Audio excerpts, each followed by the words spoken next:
तू इथं आल्यास बघूनच कळलं. आणि असं बी माझ्याशिवाय तुम्ही दोघं कुणाला सांगणार? माझं एक काम करशील का? ही चिठ्ठी नेऊन देशील का त्याला? दिन की.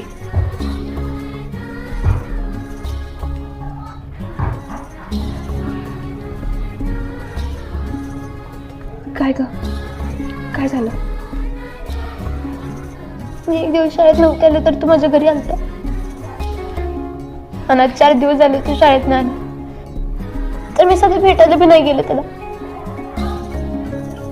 तुला तर माहिती आहे ना पुरींचं किती अवघड असते. ते पप्पा इथे नसते त्यामुळे कुठे जाता बी येत नाही. गावातली नजर लावूनच बसतात. त्याला सांग